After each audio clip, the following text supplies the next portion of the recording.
Kita ke informasi pertama, pemirsa, ribuan pengunjung memadati pameran kebudayaan dan keagamaan Indonesia Arab Saudi yang digelar di Masjid Istiqlal, Jakarta Pusat. Triknya cuaca dan panjangnya antrean membuat sejumlah pengunjung tak kuat lalu jatuh pingsan. Wanita ini tiba-tiba jatuh pingsan saat tengah mengantre bersama ribuan pengunjung lainnya di pintu masuk pameran kebudayaan dan keagamaan Indonesia Arab Saudi yang digelar di Kompleks Masjid Istiqlal, Jakarta Pusat. Ia tak sanggup berdiri lama dalam antrean panjang serta berdesakan dengan pengunjung lain. Pihak panitia dengan dibantu pengunjung lainnya langsung mengevakuasi korban ke dalam gedung. Pameran Kebudayaan dan Keagamaan Indonesia Arab Saudi yang bertajuk Jembatan Persaudaraan Indonesia Arab Saudi berhasil menyedot ribuan pengunjung. Mengantisipasi bertambahnya jumlah pengunjung yang pingsan, pihak panitia terpaksa menutup sementara pameran tersebut. Pameran Kebudayaan dan Keagamaan yang dibuka untuk umum ini menghadirkan warisan Islam yang kaya dari Kerajaan Arab Saudi dengan pendekatan interaktif dan edukatif.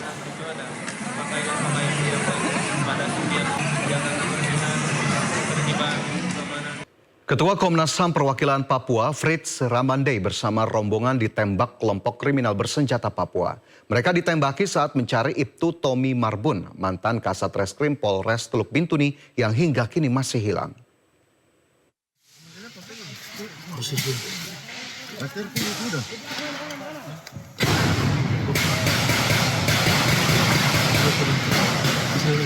Rombongan yang membawa Ketua Komnas HAM Perwakilan Papua harus berlindung saat ditembaki KKB di Sungai Rawara, Distrik Moskona, Teluk Bintuni. Dibahas, tolong, dalam nama Yesus. Kontak senjata pun terjadi setelah tim gabungan dari Brimob melakukan tembakan balasan. KKB yang terus terdesak mundur ke dalam hutan. Tolong. Kurang lebih pas jam 7:10 kami ditembak oleh kelompok sipil bersenjata. Kami berlima, syukur bisa selamat melakukan perlindungan diri, 4 kali ditembak dan syukur mendapat perlindungan dari anggota Brimob melakukan tembakan balasan dan kami bisa selamat di sini. Seluruh rombongan berhasil diselamatkan ke Distrik Moskona, Teluk Bintuni. Perwakilan Komnas HAM berada di lokasi untuk ikut mencari Ibtu Tommy Marbun, mantan Kasat Reskrim Polres Teluk Bintuni yang hilang sejak 18 Desember 2024 lalu. Dari Bintuni, Papua Barat, Chandri Suripati, iNews melaporkan. Sebelumnya Ibtu Tommy Marbun dilaporkan hilang diduga usai kontak tembak dengan kelompok kriminal bersenjata Papua pada Desember lalu. Hingga kini keberadaannya belum diketahui dan operasi besar-besaran pun digelar oleh tim gabungan TNI Polri. Presiden yang terhormat Bapak Prabowo, Bapak Kapolri, Bapak Kapolri, Bapak Kapolda untuk memberikan perhatian lebih kepada tim yang melakukan evakuasi atau tim yang melakukan penyisiran. Saya mohon kepada Bapak Kapolda, terlebih khususnya Bapak Kapolda Papua Barat, untuk memberikan perhatian yang lebih. Saya mohon sekali Bapak, kita hanya ingin kita dapat kabar yang sepasti-pastinya bagaimana keadaan abang kita sekarang. Operasi pencarian personel Polri, Ibtu Tommy Samuel Marbun yang hilang di Papua terus digelar. Dalam operasi AB Moskona 2025, seorang personel Satgas harus dievakuasi setelah tersengat lebah. Meski sempat kritis, namun kondisinya terus membaik. Tadi baru saja kita evakuasi darurat personil Satgasar dari Korps Polri yang tergabung dalam operasi Alfa Bravo Moskona 2025. Untuk Satgasar ini sudah mendahului ya dari 4 hari yang lalu sudah berada di hutan. Operasi AB Moskona memasuki tahap ketiga. 510 personel gabungan dikerahkan untuk mencari mantan Kasat Reskrim Polres Teluk Bintuni, Ibtu Tommy Samuel Marbun. Upaya pencarian sebelumnya sempat dilakukan pada 18 sampai 31 Desember 2024 dan tahap kedua pada 27 Januari hingga 2 Februari 2025. Hingga kini, keluarga masih menunggu kejelasan nasib Ibtu Tommy Samuel Marbun yang masih belum diketahui keberadaannya. Mantan Kasat Reskrim Polres Bintuni ini diduga hilang usai kontak tembak dengan KKB Papua pada Desember 2024. Tim Liputan iNews melaporkan. Pemirsa, seorang karyawati pabrik di Karawang, Jawa Barat meninggal dunia usai menjalani operasi jari tangan. Keluarga korban menduga ada kejanggalan dalam prosedur medis karena korban dioperasi tanpa seizin keluarga dan kritis usai operasi.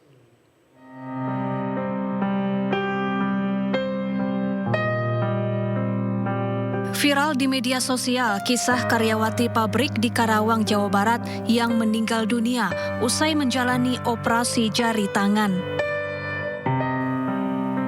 Peristiwa bermula saat korban Kintan Juniasari yang merupakan karyawati sebuah pabrik terluka di tangannya ketika sedang bekerja Sabtu pekan lalu. Korban kemudian dibawa ke Rumah Sakit Fikri Medika. Menurut keluarga korban, dokter mengoperasi 3 jari tangan korban yang terluka tanpa sepengetahuan pihak keluarga. Usai tersadar dari bius pasca operasi, kondisi korban semakin melemah hingga mengalami pendarahan dan akhirnya meninggal dunia.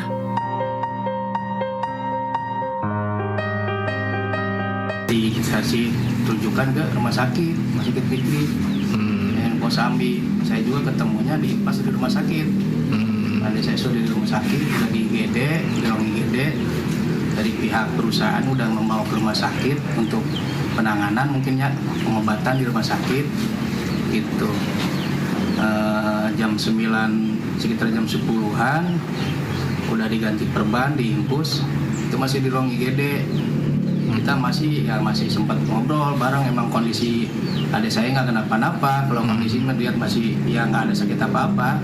Kalau lihat dari luka juga sebenarnya nggak ada luka patah atau potong, Pak, nggak ada. Itu hanya luka sedikit aja yang di jari aja, gitu. Karena mesin pres gitu kena.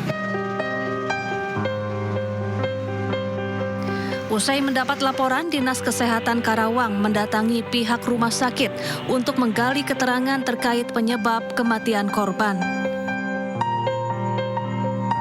Intinya gini, itu lagi ditelusur meninggalnya kenapa. Tapi kita ketahui semua tindakan itu ada konsekuensinya. Ada biarpun aman seaman-amannya, ada yang namanya kemungkinan bisa terjadi kejadian yang di luar perhitungan, atau apalagi yang namanya resiko komplikasi. Biasa namanya resiko komplikasi. Nah, ini kita lihat dulu. Kemarin tim kami dari Yankes sudah menelusuri ke PG. Saya belum melakukan laporan. Sementara itu, pihak rumah sakit belum bersedia untuk dimintai keterangan lantaran masih melakukan pemeriksaan internal. Dari Karawang, Jawa Barat, Rudi Setiawan, iNews melaporkan. Pemirsa, diduga melakukan pencabulan dan persetubuhan terhadap puluhan santri. Pimpinan salah satu pondok pesantren di Lombok Barat, Nusa Tenggara Barat ditetapkan sebagai tersangka. Polisi masih mengembangkan kasus tersebut karena diperkirakan masih ada korban lain yang belum melapor.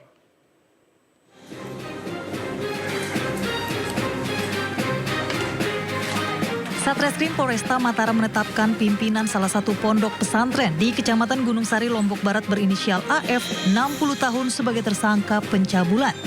Terdapat 2 laporan polisi dalam kasus AF, yakni laporan pencabulan dan laporan persetubuhan dengan korbannya berjumlah 10 orang. Dugaan kasus pencabulan dan persetubuhan tersebut terjadi pada tahun 2016 hingga 2023 lalu. Namun para korban baru berani mengungkapnya, bahkan sebagian besar korban sudah berstatus alumni.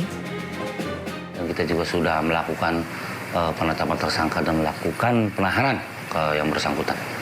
Untuk yang sudah kita periksa sehingga dikeluarkan penetapan tersangka, yaitu ada 5 pencabulan dan ada 5 persetubuhan, dan 1 orang itu di antara 10 orang ini disetubuhi juga dan dicabuli juga. Polisi pun masih mengembangkan kasus ini karena diperkirakan masih ada korban lainnya yang belum melapor. Diduga para korban merasa malu dan tertekan karena pelakunya melibatkan tokoh agama yang menjadi panutan. Dari Mataram, Nusa Tenggara Barat, Harika Sidi, Ainus melaporkan. Pemirsa, anggota DPRD DKI Jakarta, Brando Susanto meninggal dunia dan langsung dievakuasi dari panggung saat acara Halal Bihalal DPD PDIP Jakarta di Jakarta International Velodrome Rawamangun, Jakarta Timur. Tubuh anggota Komisi C DPRD DKI Jakarta tersebut sempat terhuyung ke depan ke arah mikrofon dan jatuh ke lantai.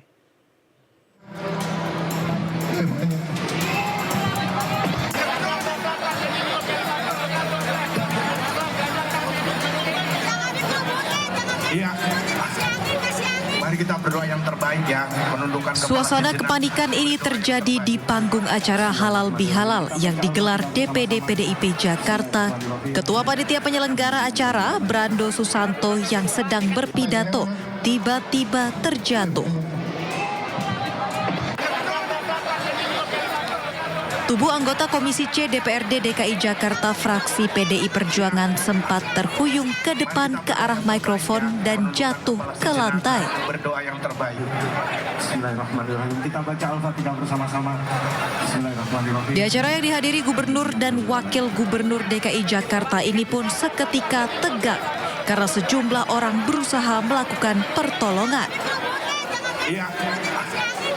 Mari kita berdoa yang terbaik ya, menundukkan kepala sejenak, berdoa yang terbaik. Brando pun langsung dievakuasi petugas medis ke rumah sakit terdekat, namun belakangan nyawanya tak terselamatkan. Gubernur DKI Jakarta Pramono Anung menyampaikan duka mendalam atas meninggalnya anggota Komisi C DPRD Jakarta selaku Ketua Panitia Penyelenggara Kegiatan Halal Bihalal DPD PDI Perjuangan Jakarta di Velodrome Rawamangun Minggu siang. Pram tak kuasa menahan kesedihan saat di tengah sambutannya mendapat berita Brando Susanto telah tiada. Inna lillahi wa inna ilaihi rajiun. Sahabat kita, teman kita, ketua panitia kita yang kita saksikan bersama-sama dalam memberikan sambutan, saya baru mendapatkan kabar kalau sahabat kita Brando meninggal dunia. Untuk itu, marilah kita doakan semoga saudara Brando mendapatkan surga atas apa yang telah dilakukan. Saudara Brando, saya atas nama Gubernur dan Bang Dul atas Wakil Gubernur mengucapkan terima kasih atas kerja keras dan juga apa yang saudara berikan kepada kami semua. Brando, terima kasih. Selamat jalan Brando. Usai memberikan sambutan dan kabar duka cita, Pramono Anung dan Rano Karno beserta kader DPD PDI Jakarta langsung menuju rumah sakit tempat pertolongan pertama diberikan ke Brando. Dari Jakarta, Rio Manik Anyus melaporkan. Pemirsa, ibunda dari Bimbing Slang, Bunda Yvette tutup usia pada Sabtu malam dan dimakamkan di TPU Karet Bifak, Jakarta. Almarhumah yang merupakan saksi perjalanan karir band Slang dipandang sebagai malaikat di tubuh Slang.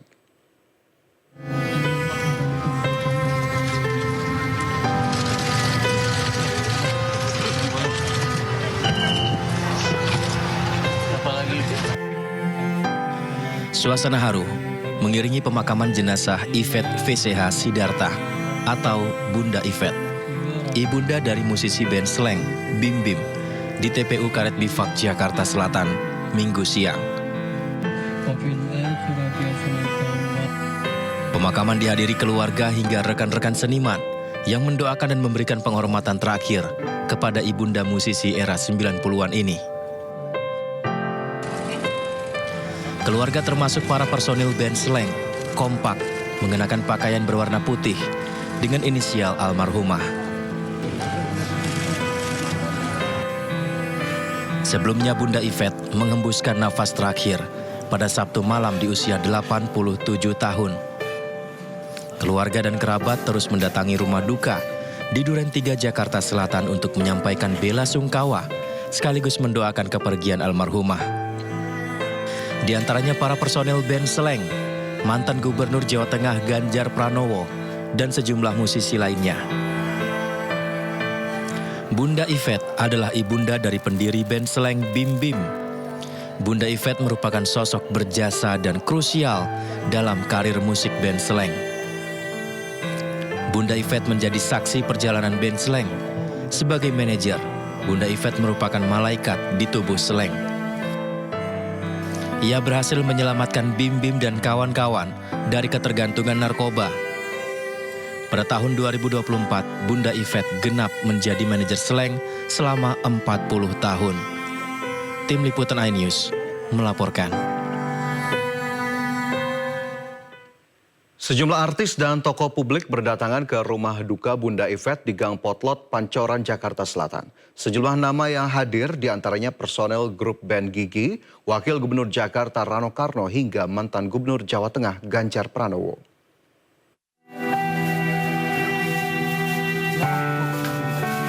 Keluarga dan kerabat terus mendatangi rumah duka untuk menyampaikan bela sungkawa sekaligus mendoakan kepergian Bunda Yvette. Sejumlah tokoh publik terlihat hadir, termasuk Wakil Gubernur Jakarta Rano Karno, mantan Gubernur Jawa Tengah Ganjar Pranowo, dan sejumlah musisi tanah air. Pentolan beberapa personel band Gigi terlihat mendatangi rumah duka kediaman Bunda Yvette di Gang Potlot, Pancoran, Jakarta Selatan pada Minggu siang. Kedatangan mereka untuk mengucapkan bela sungkawa atas berpulangnya Ibunda Bim Bim personel dari band Slank. Tak hanya personel grup band Gigi, Wakil Gubernur DKI Jakarta Rano Karno juga terlihat mendatangi markas band Slank ini. Memang Bunda itu selalu datang duluan. Kalau Gigi sama Slank tour bareng atau main dimanapun di festival gitu, pasti kan Gigi duluan tuh, terus penutup Slank. Itu pasti Bunda tuh di pinggir panggung, nonton Gigi. Selalu. Asli itu selalu. Sampai kita sempat nanya, Bun, kenapa sih Bun? Padahal kan dari Gigi ke Slank kan biasanya ada dieda, itu kan berapa lama gitu. Ya dia bilang, ya aku senang lihat Gigi. Atas nama pemerintah Provinsi DKI Jakarta betul berduka cita atas wafatnya ibu dan tercinta kita.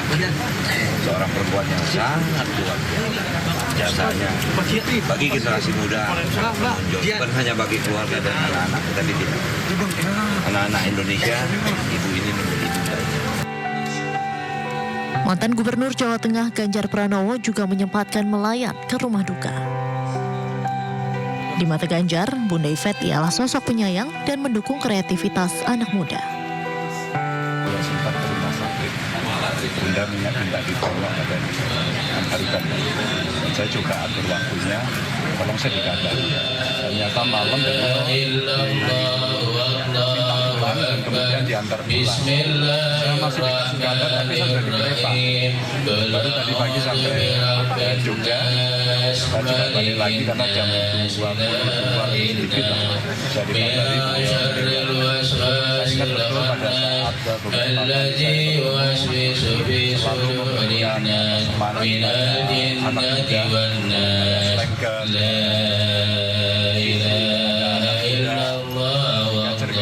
selenggan, mencintai anaknya, semangat kepada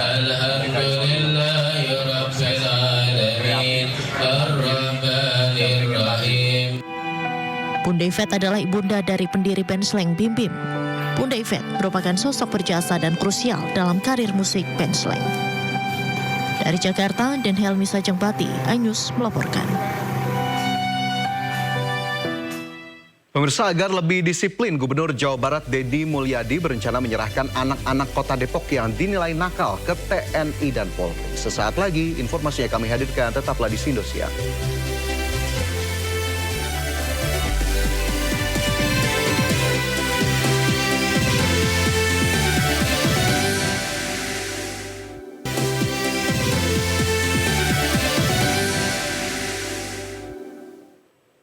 Terima kasih Anda masih bersama kami di Sindo Siang. Pemirsa, 2 orang diamankan polisi karena mengancam akan meledakan Polres Pacitan, Jawa Timur. Pelaku mengaku residivis teroris, membawa 1 pistol, airsoft gun, dan membuat polisi memperketat pengamanan.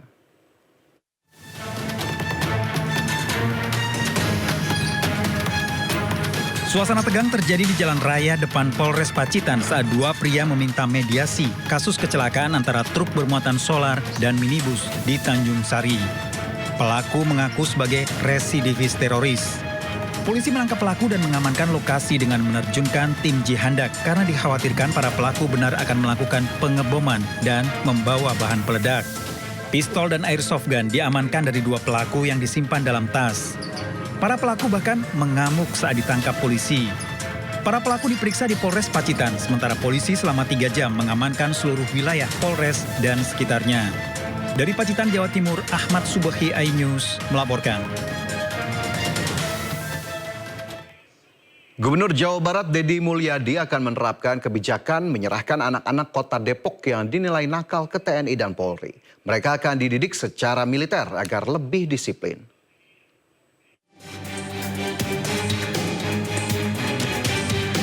Gubernur Jawa Barat Deddy Mulyadi akan menerapkan kebijakan menyerahkan anak-anak kota Depok yang dinilai nakal ke TNI dan Polri. Rencananya kebijakan ini akan mulai diterapkan pada Mei 2025. Nantinya anak-anak akan dididik ala militer agar lebih disiplin. Pemprov Jabar akan menyiapkan anggaran selama 6 bulan hingga 1 tahun untuk pembinaan. Nah itu kan diperlukan metodologi, selain metodologi kedokteran, kemudian psikologi, kemudian sosiologi kehidupannya, termasuk juga pola pendekatan militer. Nah kelihatannya kan Tiongkok itu saya lihat melakukan itu. Sehingga anak-anaknya penuh harapan, kemudian energik, dan ini adalah masa depan. Dan kalau saya lihat, saya bicara dengan orang tua, itu tepuk tangannya kenceng banget. Artinya memang sudah menjadi keresahan. Enggak, bukan anak-anak di militer, orang tua yang sudah tidak punya kesanggupan untuk mendidik anaknya karena anaknya nakalnya luar biasa bisa diserahin ke kita, gitu loh. Jadi tidak ada unsur pemaksaan. Kalau orang tuanya nggak boleh, kita nggak akan. Sementara itu, seluruh jajaran TNI Polri di Kota Depok mengaku telah siap melaksanakan program militer untuk anak nakal. Apalagi jumlah kasus kenakalan anak dan remaja di Depok semakin tinggi. Tentunya kami sangat siap karena ini adalah tanggung jawab kita bersama. Bahwa kenapa anak-anak itu menjadi nakal, pasti ada penyebabnya. Mungkin kurang perhatian, mungkin sosialisasi. Nah ini yang kita edukasi. Nah, ini kita juga mengharapkan adanya sebuah dukungan dari masyarakat gitu, bahwa ini bukan dalam bentuk militerisasi lah atau intervensi lah atau distribusi api lah. Jangan digiring ke arah kesananya karena memang masyarakat juga membutuhkan. Karena keamanan masyarakat kami sangat mendukung. Mendukung dalam artian ini juga termasuk salah satu yang kami sampaikan bahwa membina anak-anak ini bukan hanya tugas kami, bukan hanya tugas dari teman-teman Kodim, tapi semua pihak. Dan alhamdulillah ini direspon oleh beliau, Gubernur, program untuk anak-anak yang lagi dipondokkan atau dilatihkan secara ini akan kita dukung tentu dengan memberikan pemahaman juga dengan. Nantinya pola militer ini tidak akan dilakukan secara paksa. Jika orang tua tidak memberi izin, maka sang anak tidak akan mengikuti program. Namun bagi orang tua yang sudah tidak sanggup lagi mengarahkan anak-anaknya, Pemprov Jawa Barat siap mengambil alih. Dari Depok, Jawa Barat, Iyung Rizky, iNews melaporkan. Pasca adanya peristiwa pembakaran 3 mobil polisi di kawasan Harjamukti Cimanggis, Kota Depok, Gubernur Jawa Barat Deddy Mulyadi menyebut negara harus melawan tindakan premanisme. Namun akibat ucapannya tersebut, pimpinan Ormas GRIB mengultimatum orang nomor 1 Jawa Barat tersebut. Tidak punya rumah dan kita mencari solusinya. Dengan saya tadi sudah titip pesan pada warga yang di sana, pokoknya di sini tidak boleh bikin kegaduhan, tidak boleh bikin hal-hal yang bersifat rusuh. Harus menjunjung tinggi adat dan istiadat masyarakat Jawa Barat yang mengedepankan semangat sili asasi. Sementara juru bicara Organisasi Kemasyarakatan Gerakan Rakyat Indonesia Bersatu atau GRIB menyebut ucapan Gubernur Deddy Mulyadi bisa menyebabkan konflik di masyarakat dan mengultimatum Gubernur Jawa Barat tersebut untuk tidak bermasalah dengan ormas pimpinan Hercules itu. Kang Deddy, pesan ketua umum kami, ya, kami tidak pernah ganggu Anda, ormas kami juga tidak pernah ganggu Anda. Jadi jangan ganggu ormas dan jangan ganggu kami. Ini warning, peringatan agar jangan terjadi kekacauannya karena Anda penyebab. Kami sudah sampaikan, GRIN ini mandiri. Sejak zaman dulu sudah ada kejahatan. Kalau pribadi melakukan kejahatan, proses secara benar. Kalau kelembagaan kami yang salah, proses secara kelembagaan. Dan kalau Anda juga salah menimbulkan konflik, Anda juga proses. Meski demikian, Deddy Mulyadi juga menyebut dirinya sebagai gubernur hanya melihat dari sisi sosialnya. Selebihnya jika memang ada campur tangan dari ormas tertentu, maka hal tersebut merupakan tugas dari Satuan Tugas Gabungan TNI dan Polri. Dari Depok, Jawa Barat, Iyung Rizky, iNews melaporkan. Sementara itu, Danjen Kopassus Mayor Jenderal TNI John Afriandi meminta maaf kepada publik dan satuan ihwal adanya sejumlah anggotanya berfoto dengan Ketua Umum Ormas GRIB Jaya Hercules. Danjen Kopassus berjanji akan melakukan pembinaan kepada anggotanya.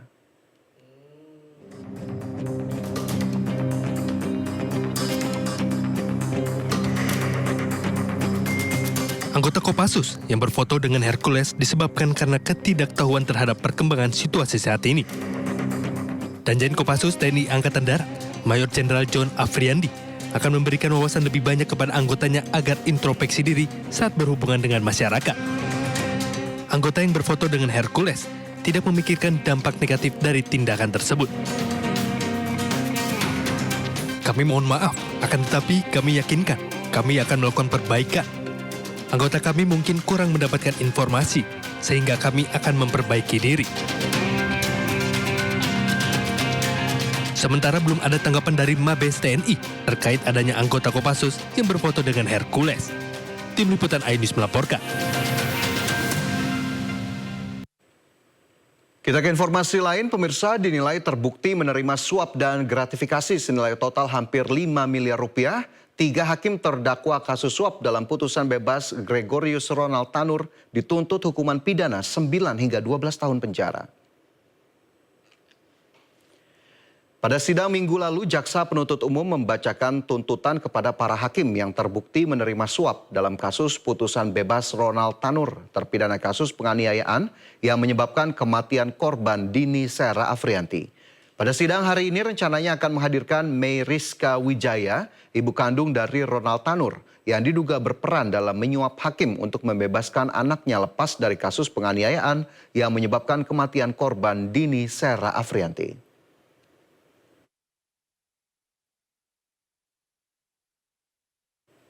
Ya, pemirsa, nama Ronald Tanur kembali mencuat setelah terseret kasus dugaan suap kepada hakim untuk mendapatkan vonis bebas. 3 hakim PN Surabaya didakwa menerima suap dan gratifikasi sebesar 4,6 miliar rupiah dari ibu Ronald Tanur, May Rizka Wijaya.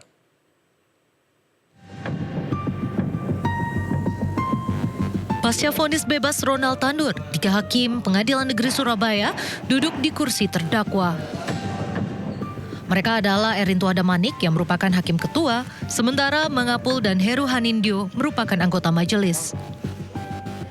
Ketiganya didakwa sebagai penerima suap dan gratifikasi dalam vonis bebas Ronald Tanur dengan nilai 1 miliar rupiah dan 308.000 dolar Singapura dengan total sekitar 4,67 miliar rupiah.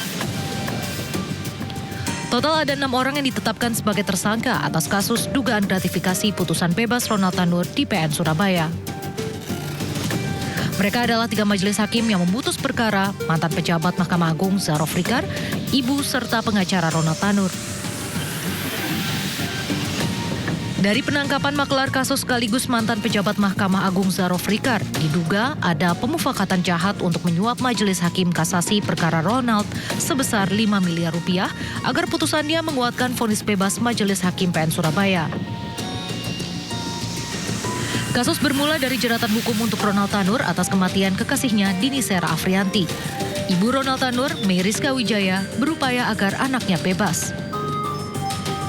Ia pun meminta pengacara bernama Lisa Rahmat mengurus perkara tersebut.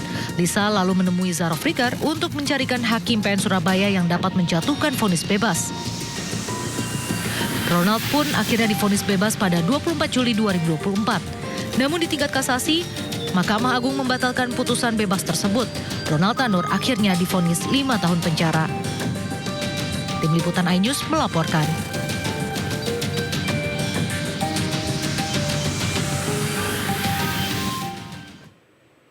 Dan untuk mengetahui perkembangan kasus tersebut, pemirsa, sudah ada rekan Amrina Rida melaporkan langsung dari Pengadilan Tipikor Jakarta Pusat. Amrina, apa saja agenda siang di Pengadilan Tipikor hari ini?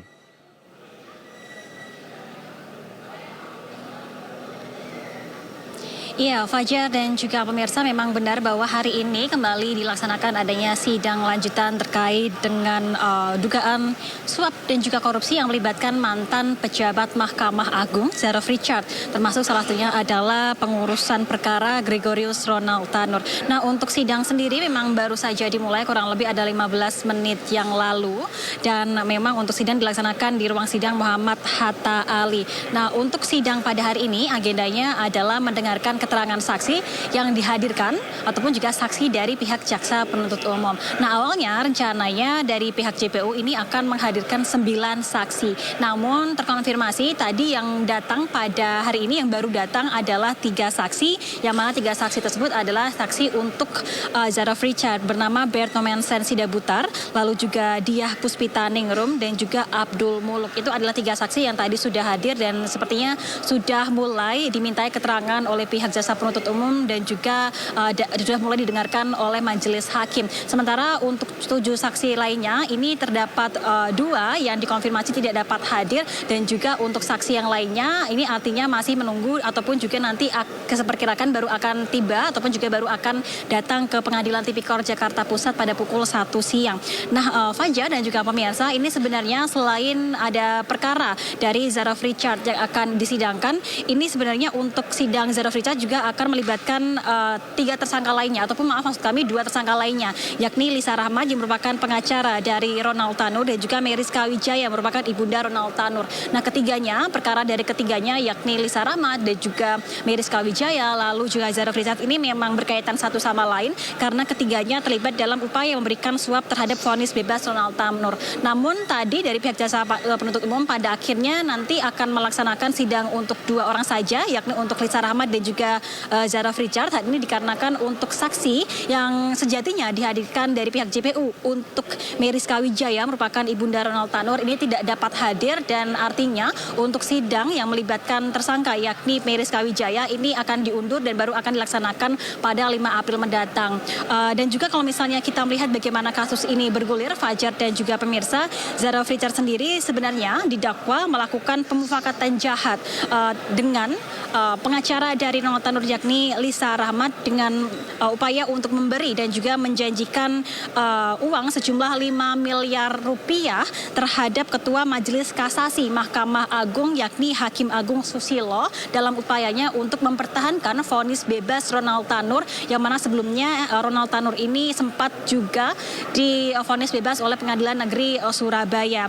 Namun memang kalau kita melihat dari persidangan sebelumnya, ini Hakim Agung Susilo sendiri pun juga sempat menjadi saksi dalam persidangan yang melibatkan Zaraf Richard ini pada tanggal 21 April 2025 lalu, dan juga dari Hakim Agung Susilo memang mengakui bahwa ia sempat bertemu dengan dengan Zaraf Richard begitu ya, dan dalam pertemuan yang dilaksanakan pada 27 September 2024 lalu ini Hakim Agung Susilo mengakui bahwa Zaraf Richard sempat memengaruhi ia untuk memberikan vonis bebas terhadap Ronald Tanur. Dan kalau misalnya kita melihat bagaimana Zaraf Richard sendiri dari pihak Kejagung menyebut bahwa Zaraf Richard merupakan maklar kasus, ini memang terdapat kasus-kasus lain selain kasus Ronald Tanur yang pada akhirnya terlibat begitu ya Zaraf Richard, dan ia pun dari pihak Kejagung menilai ataupun juga menyebutkan bahwa Zaraf Richard ini menerima suap kurang lebih mencapai 915 miliar rupiah atau hampir mencapai 1 triliun rupiah.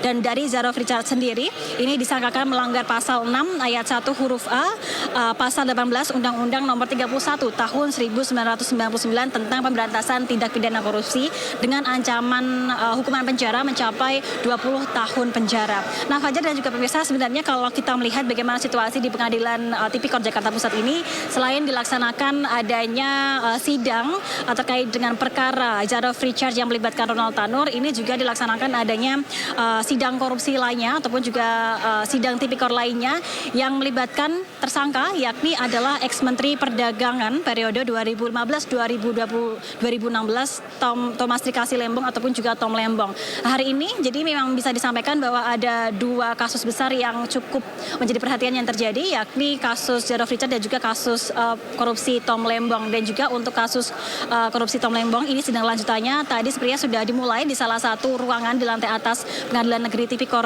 Jakarta Pusat, dan tadi kami pun juga sudah melihat adanya kehadiran Tom Lembong sendiri. Nah, terkait dengan sidang dari Tom Lembong, ini agendanya masih sama dengan kemarin, yakni adalah mendengarkan keterangan saksi dari pihak jaksa penuntut umum. Dan tadi kalau misalnya kami mendengarkan dan juga mendapatkan informasi terkait dengan sidang lanjutan Tom Lembong, ini kurang lebih ada 15 saksi yang dihadirkan dari pihak jaksa penuntut umum untuk nantinya memberikan keterangan ataupun juga kesaksian terkait dakwaan yang diberikan JPU kepada Tom Lembong sebagai terdakwa.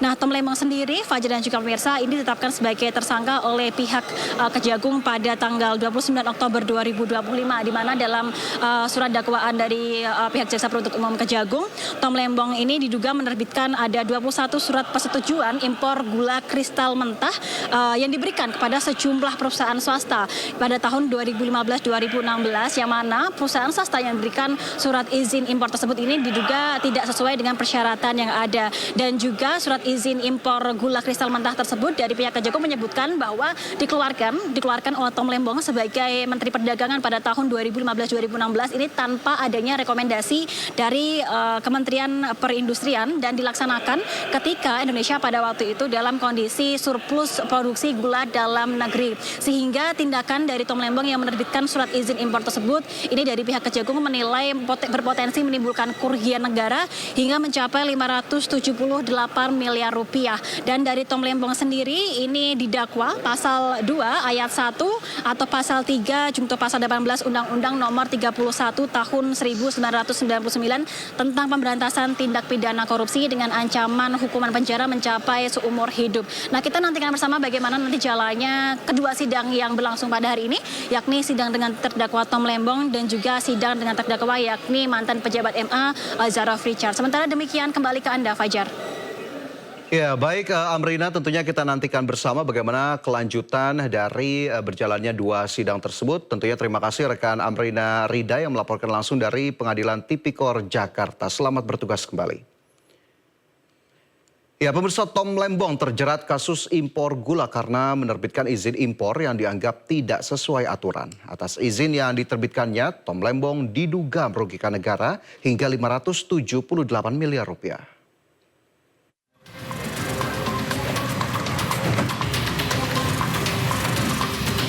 Mantan Menteri Perdagangan Thomas Trikasi Lembong terjerat dugaan korupsi impor gula pada tahun 2015-2016. Tom Lembong dituduh melakukan perbuatan melawan hukum dengan menerbitkan surat persetujuan impor gula mentah pada tahun 2015 hingga 2016. Kejaksaan Agung menyebut Tom Lembong menerbitkan surat itu tanpa didasarkan rapat koordinasi antar kementerian. Surat yang diterbitkan Tom Lembong diberikan kepada 10 orang yang juga menjadi tersangka kasus korupsi impor gula. Akibat keputusan itu, Tom Lembong dituduh telah memperkaya 9 pihak swasta dan merugikan negara. Meski 9 tersangka telah mengembalikan uang tersebut, namun mereka tetap diproses hukum bersama Tom Lembong. Total kerugian negara yang diakibatkan atas kasus ini adalah 578 miliar rupiah. Meski seluruh dakwaan telah dibacakan oleh jaksa penuntut umum, namun kuasa hukum Tom Lembong mengajukan eksepsi dan menolak seluruh dakwaan jaksa. Dari Jakarta, Tim Liputan iNews melaporkan.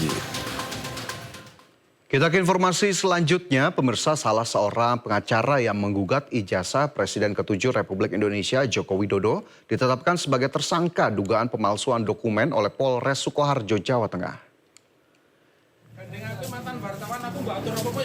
Zainal Mustafa telah ditetapkan sebagai tersangka buntut laporan Asri Purwanti yang dilayangkan 16 Oktober 2023 silam. Zainal diduga memalsukan dokumen akademik dengan menggunakan nomor induk mahasiswa dan transkrip nilai milik mahasiswa Universitas Muhammadiyah Surakarta. Surat tersebut kemudian ditelusuri pelapor dengan bersurat ke Lembaga Pelayanan Pendidikan Tinggi Wilayah Jawa Tengah. Pelapor lalu mendapat jawaban nomor induk mahasiswa yang digunakan Zainal bukan milik terlapor, namun atas nama Anton Wijanarko. Atas perbuatannya, Zainal dijerat pasal penggunaan surat palsu dengan ancaman penjara 6 tahun. Bahwa Polres Sukoharjo betul sekali telah menetapkan tersangka ZM. Diduga melakukan tindak pidana menggunakan surat palsu yaitu dokumen kuliah, di mana ZM ini menggunakan NIM mahasiswa yang sudah drop out yang digunakan untuk pindah kuliah dari UMS ke UNSA. Kami layangkan surat panggilan sebagai tersangka. Nanti semoga saya bisa hadir untuk kami giat untuk pemeriksaan dan segera kami kirim berkas-berkasnya. Saya selanjutnya tentunya saya akan meminta penyidik jajaran Polres Sukoharjo segera memeriksa oknum tersebut, dan karena ancamannya di atas 5 tahun ya mohon diamankan biar tidak ada korban-korban lagi dan tidak berulah terus gitu loh Mas, seperti itu. Sementara itu pemirsa, mantan Menteri Pemuda dan Olahraga Roy Suryo dilaporkan ke Barreskrim Polri. Pakar telematika itu dilaporkan atas dugaan ujaran kebencian dan penghasutan soal tudingan ijazah palsu Presiden ke-7 Republik Indonesia Joko Widodo.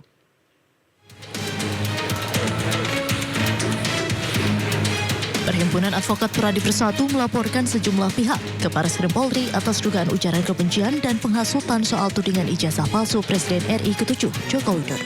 Pelaporan dilakukan pada Kamis sore oleh tim Advocate Public Defender yang dibentuk oleh Pradi Bersatu. Adapun 3 orang yang dilaporkan dalam kasus ini, diantaranya mantan Menteri Pemuda dan Olahraga Roy Suryo, Dr. Tifazia Tiasuma, dan ahli digital forensik Risman Syanipar.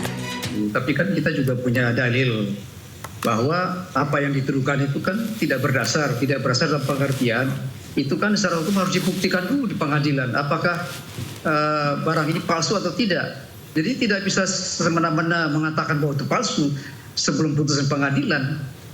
Nah itu sebabnya kita melaporkan ketiga oknum ini ya, karena kita melihat bahwa perbuatan mereka itu kan sudah menyatakan permusuhan, kemudian kebencian, kemudian penghinaan kepada masyarakat luas.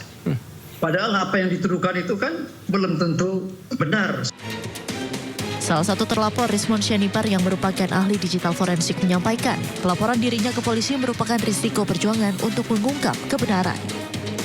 Itu sudah bagian dari perjuangan, ya Bang ya. Bagian dari perjuangan dan resiko yang sudah dikalkulasi. Kalau kita mengungkapkan kebenaran ilmiah, pasti banyak pihak-pihak yang tidak terima, ya Bang ya. Jadi itu kita sedang konsultasi ke tim pengacara, ya. Apakah kita nanti akan lapor balik atau tidak itu? Ya karena bagi kami kebenaran ilmiah itu mendewasakan dan mencerdaskan bangsa justru tanpa narasi-narasi yang dikarang-karang. Dan temuan kami atau kajian ilmiah kami itu bisa diverifikasi oleh ahli lain, baik di dalam maupun di luar negeri. Jadi laporan tersebut juga harusnya dengan dasar ilmiah. Sebelumnya, Roy Suryo CS menjadi sorotan atas tudingan ijazah palsu Presiden RI ke-7 Joko Widodo. Mereka dilaporkan atas dasar pasal penghinaan, penghasutan, dan atau membuat kegaduhan. Dari Jakarta, tim liputan iNews melaporkan. Kita ke informasi lain, pemirsa. Polemik 8 tuntutan Forum Purnawirawan Prajurit TNI, salah satunya terkait usulan mengganti Wakil Presiden Gibran Rakabuming Raka, mengundang reaksi beberapa petinggi partai politik dari Koalisi Indonesia Maju. Reaksi mereka terkait hal tersebut adalah meminta seluruh pihak untuk menghormati konstitusi.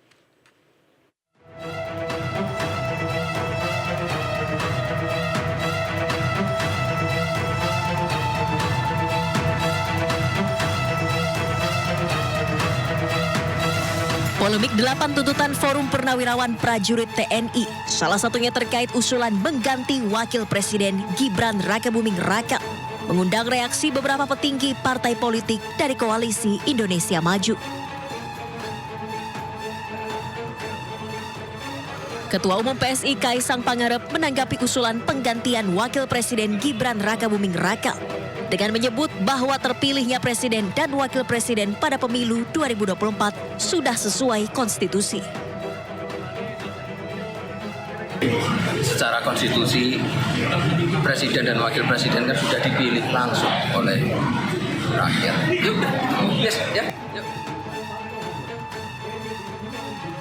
Sementara itu, Ketua Umum Partai Hanura Usman Sabtaodang menegaskan partainya mendukung pemerintahan Presiden Prabowo Subianto karena Presiden dan Wakil Presiden terpilih secara konstitusional. Karena kita berdasarkan konstitusional. Betul? Jadi bukan saya sendiri, saudara-saudara semua.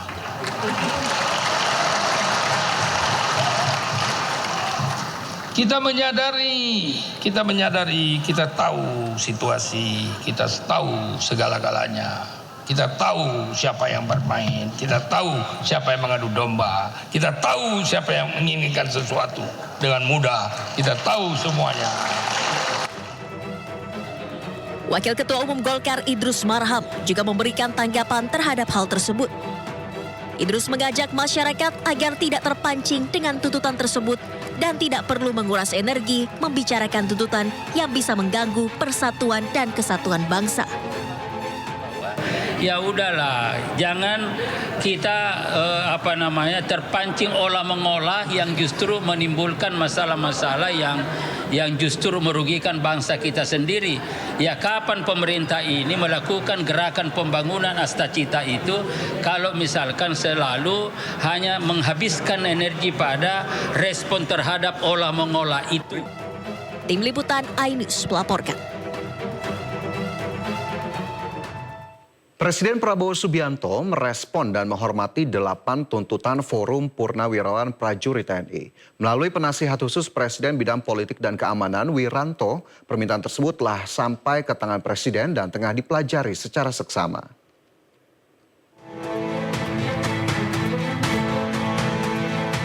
Respon ini disampaikan oleh penasihat khusus Presiden Bidang Politik dan Keamanan Jenderal Purnawirawan Wiranto di Istana Negara Kamis sore.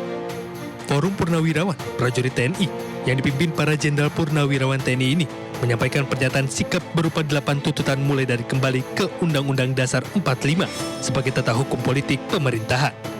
Kedua, mendukung Astacita atau program kerja Kabinet Merah Putih, kemudian mereshuffle Kabinet Merah Putih yang diduga terlibat korupsi, hingga mengevaluasi Wakil Presiden Gibran Rakabuming Raka.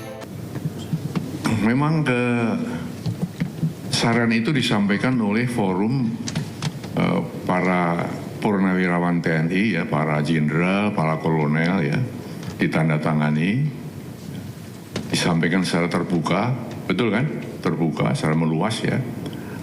Nah, di sini tentunya Presiden memang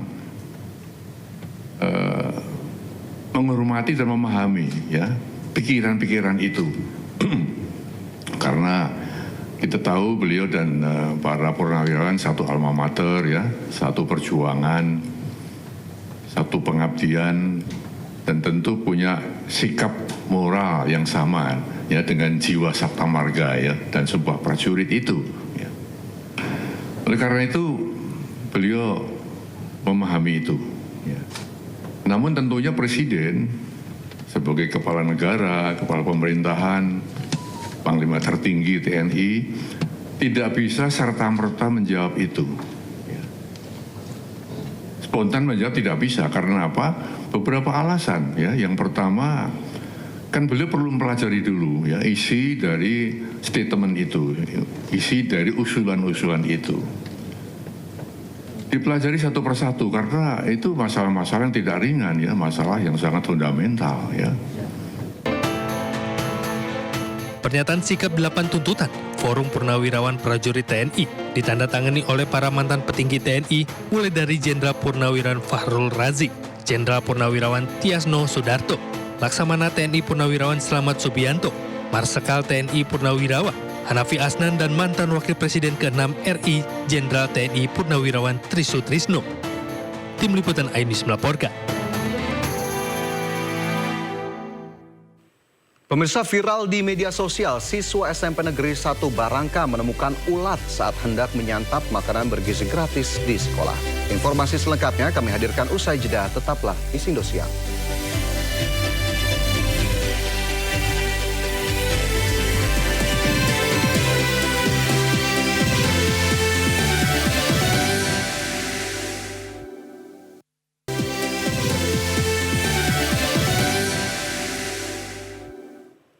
Anda kembali bersama kami di Indosiar. Pemirsa, viral di media sosial, siswa SMP Negeri 1 Barangka temukan ulat dalam menu makanan bergizi gratis atau MBG di sekolah. Pihak sekolah telah melaporkan hal ini kepada penyedia MBG dan meminta agar pihak penyedia lebih teliti agar siswa tak mengalami keracunan. Ada ulat. Don. Berangkat. Gimana nih Prabu? Ini makanan berulat Prabu. Makanan apa? Coba lihat. Menu program makan bergizi gratis atau MBG dikeluhkan siswa setelah ditemukannya ulat dalam menu yang disajikan. Dalam video yang berdurasi 22 detik tampak ulat terlihat di menu sayur. Salah satu siswa terlihat mengambil ulat tersebut lalu mengangkat untuk memperlihatkannya pada kamera agar terlihat jelas. Insiden terjadi di salah satu sekolah di Kabupaten Muna Barat, tepatnya di SMP Negeri 1 Barangka.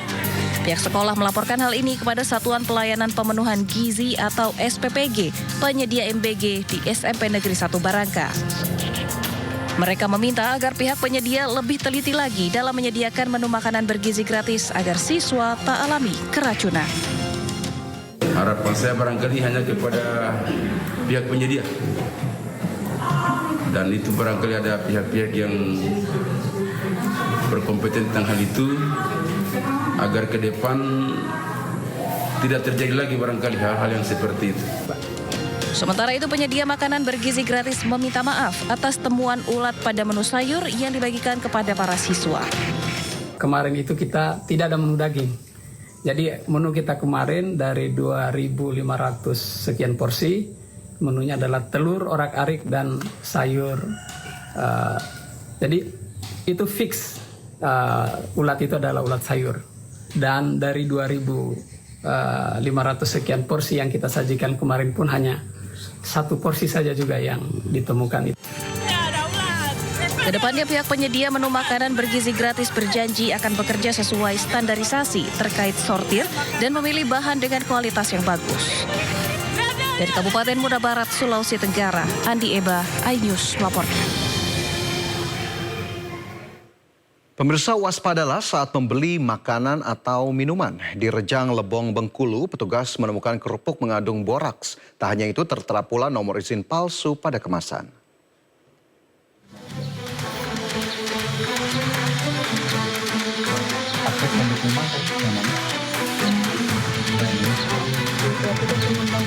Petugas Badan Pengawas Obat dan Makanan mendatangi salah satu rumah warga yang memproduksi kerupuk di Desa Air Merah, Kabupaten Rejang Lebong, Bengkulu.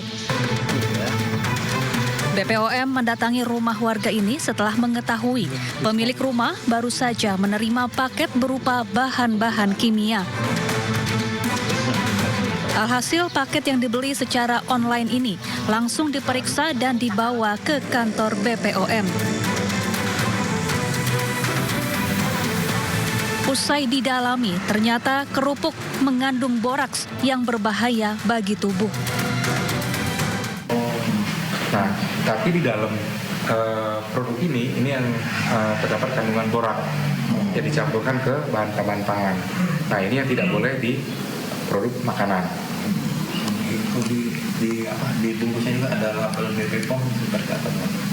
Jadi BP POM ini awalnya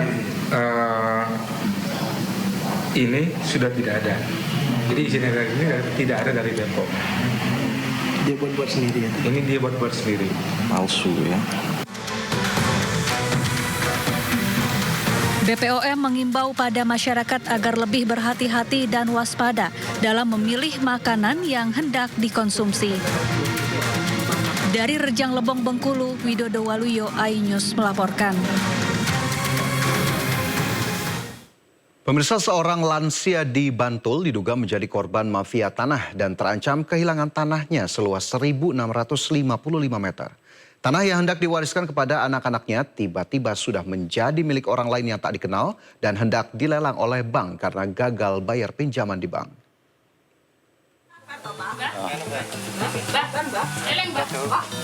Seorang lansia bernama Mbah Tupon yang tinggal di Bantul, Yogyakarta diduga menjadi korban mafia tanah dan terancam kehilangan tanahnya seluas 1.655 meter.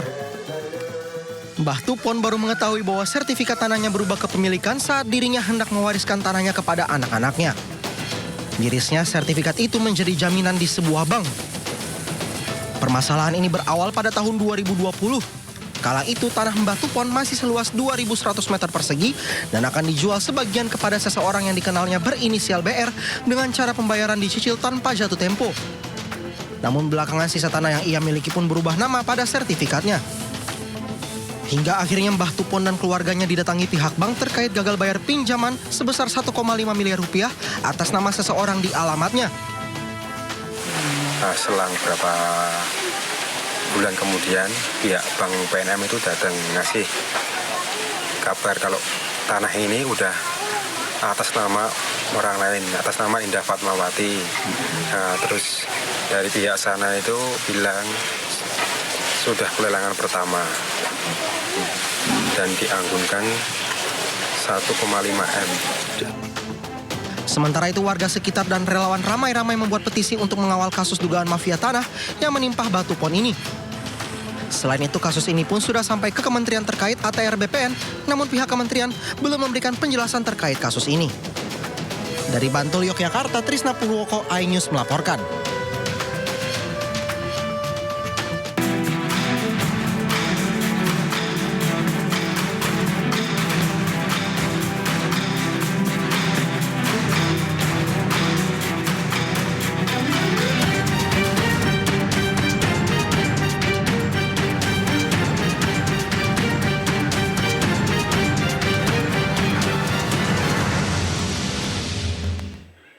Pemerintah memastikan akan menyiapkan sejumlah langkah taktis dalam mengantisipasi hasil akhir dari proses negosiasi tarif yang sedang berjalan.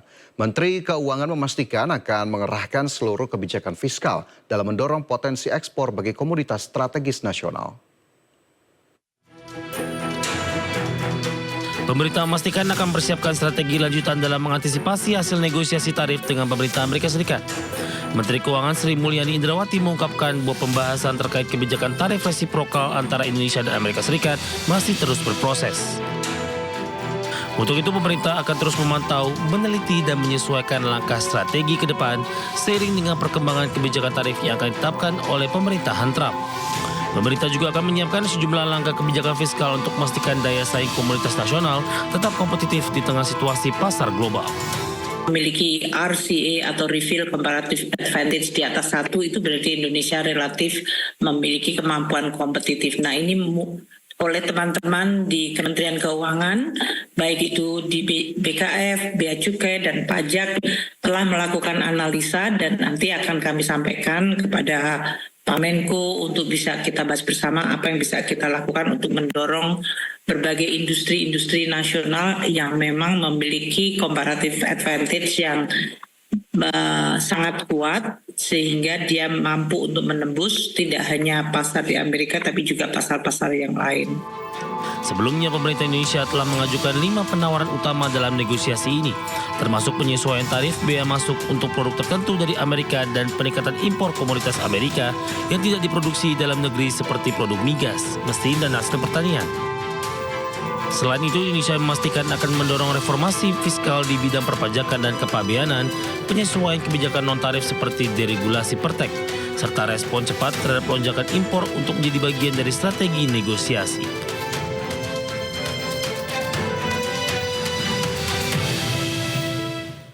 Pemerintah hingga kini terus mewaspadai kondisi perekonomian global yang terdampak kebijakan tarif resiprokal pemerintah Amerika Serikat.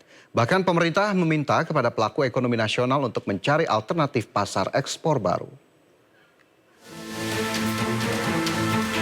Tadi yang disampaikan, kita terus harus mewaspadai berbagai dampak dari proses ini.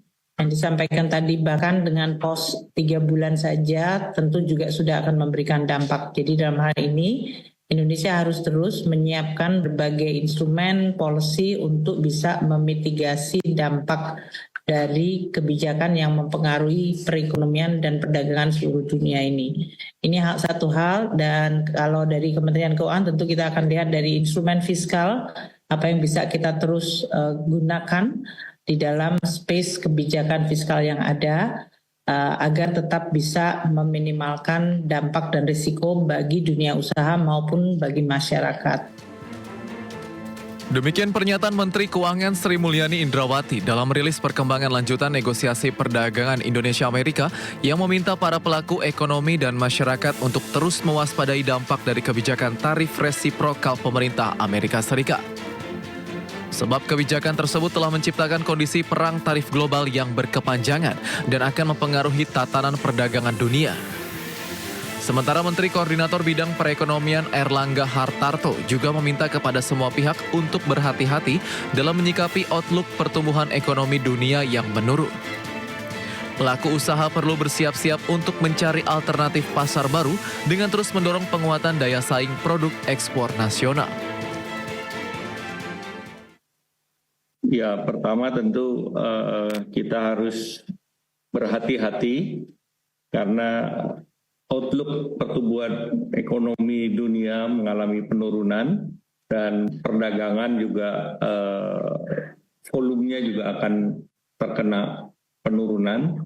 Maka tentu kita di dalam negeri seluruh pelaku ekonomi ya kita harus bersiap-siap dan juga perlu mencari alternatif pasar baru, dan karena persaingan akan semakin ketat karena dengan berbagai biaya masuk yang akan dikenakan, maka tentu kita harus mendorong competitiveness ataupun bagaimana daya saing itu diperkuat.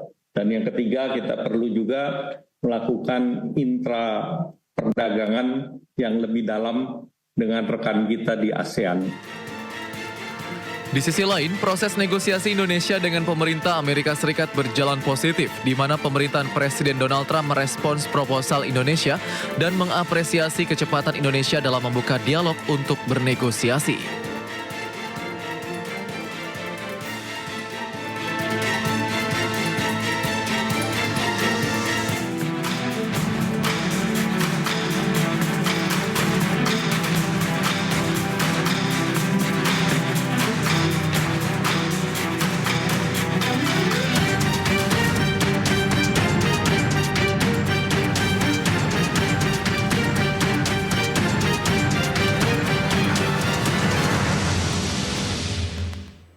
Indonesia memberangkatkan petugas penyelenggara ibadah haji Arab Saudi yang ditempatkan di daerah kerja bandara dan Madinah. Informasi selengkapnya kami hadirkan sesaat lagi, tetaplah bersama kami.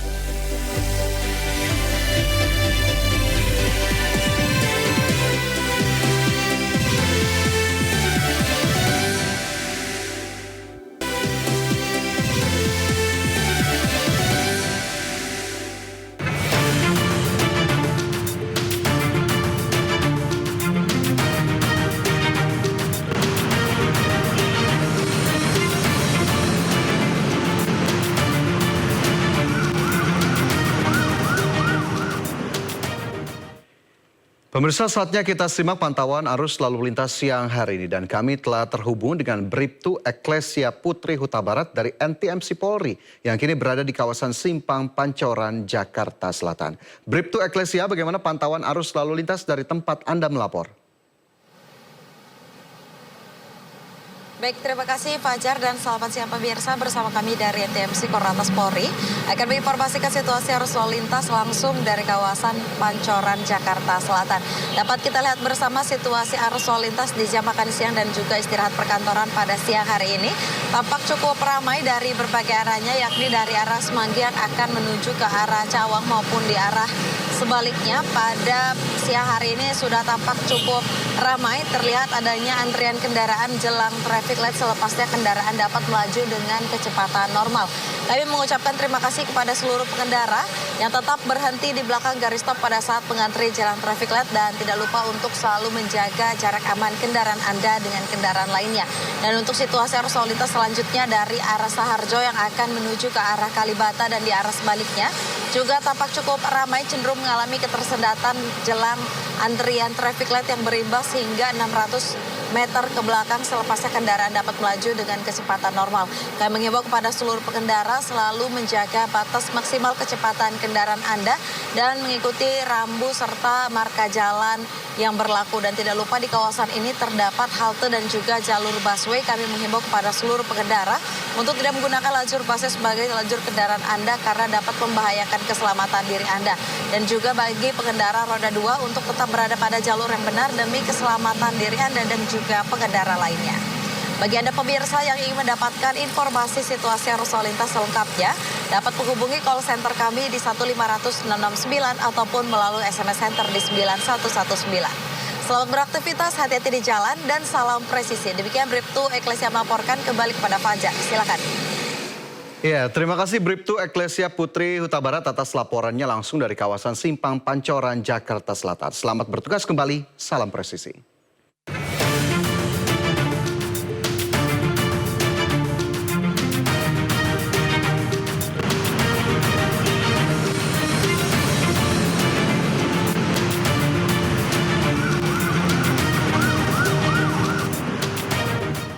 Indonesia memberangkatkan petugas penyelenggara ibadah haji PPIH Arab Saudi mulai hari ini. 389 orang petugas akan ditempatkan di daerah kerja bandara dan Madinah.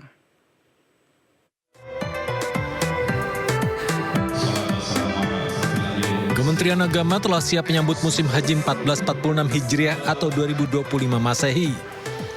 Petugas penyelenggara ibadah haji atau PPIH Arab Saudi mulai diberangkatkan Senin 28 April 2025. Rombongan pertama sebanyak 389 petugas akan ditempatkan di daerah kerja atau daker bandara, Madinah, tenaga kesehatan, serta kantor urusan haji Jeddah. Menjelang keberangkatan, petugas penyelenggara ibadah haji menjalani pembekalan dan pelepasan di Asrama Haji Pondok Gede, Jakarta Timur. Untuk daker Madinah dan daker bandara, petugas-petugas kita berangkatkan, ada 389 petugas yang akan kita berangkatkan. Kita akan mempersiapkan untuk yang tahap kedua, khususnya yang ada nanti untuk penugasan di daker Mekah dan juga nanti penguatan-penguatan yang masih diperlukan, baik itu yang di bandara maupun yang ada di Madinah. Ini tantangan kita.